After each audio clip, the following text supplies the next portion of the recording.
I'm so pleased to welcome you to tonight's program, Eyewitness, documenting the Holocaust on film.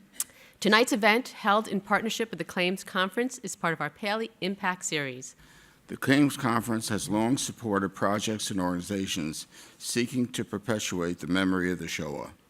In the course of that effort, we have learned that one effective way, if not the most effective, means of reaching the widest audience and carrying the greatest impression is through the medium of film. Imagine the landscape in 10 years, 50 years, 100 years. People are denying the Holocaust today, even as they can sit face to face with a survivor. My name is Eva Schloss. Would you like to ask me some questions about my life? Why don't you ask me a question about Auschwitz? Why don't you ask me a question about Auschwitz? It is very important for the future, because this is where we're actually very worried about when we are not around anymore. Who is going to tell the story to the younger generation? And this process will enable it. When they're looking at the recording, sometimes they ask questions that I've never heard them ask a live person. They'll ask more about, they'll say, how do you feel about this? Or how do you feel it affected you in the rest of your life? But what was quite interesting, very often, you know, we have tattoos on our arm. Yes. And very often the children would love to see it, but are embarrassed to ask that. But they are not embarrassed to ask on the hologram. Mm-hmm. So, and I show it. So they asked Eva about 800 or 1,000 questions over the 5 days? 1,000. 1,000 questions. So that's quite a lot, really. The number of deaths in the ghetto is rising rapidly again. People are swelling, and every day you see someone with these bags under their eyes. Prices have gotten crazy.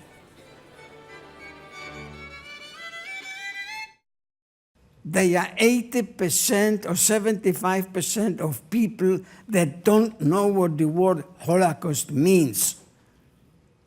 This is the tragedy. We're talking here about certain things. Yes, 75% don't understand, don't know what Holocaust is or was. To record this history means that we have the records of not only what the Germans did to the Jews, but how the Jews lived within the ghetto.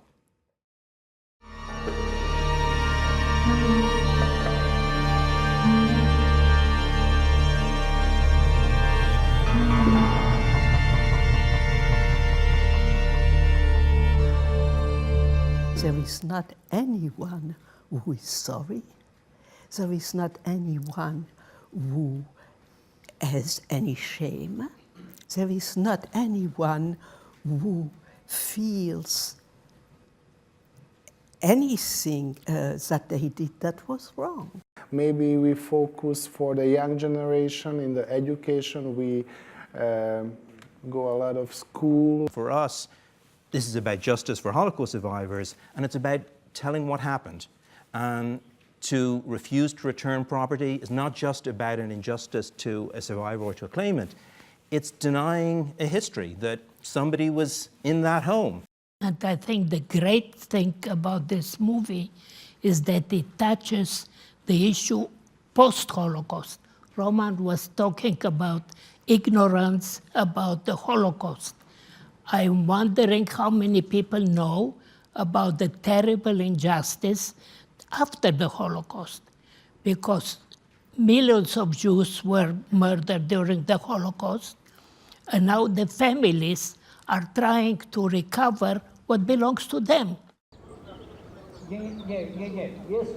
Jest porządek.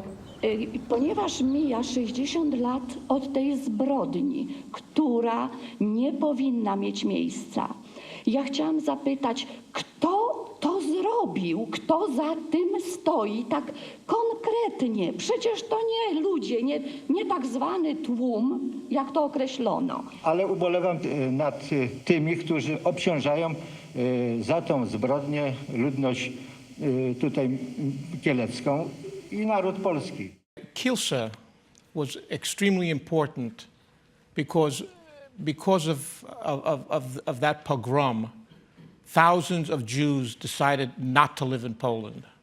Yeah. My own parents survived the war in Russia, Soviet Union. When they came back in 1946, they planned to stay in Warsaw, and they heard about the Kielce pogrom. How was it possible that 60,000 good people, patriots and Christian, and a few thousand armed policemen couldn't stop the handful, in quotes, of irresponsible hooligans behaving in this wrong and unworthy way? What has happened can happen again. For some time now, I have the feeling that in present-day Poland, all of this could really happen again.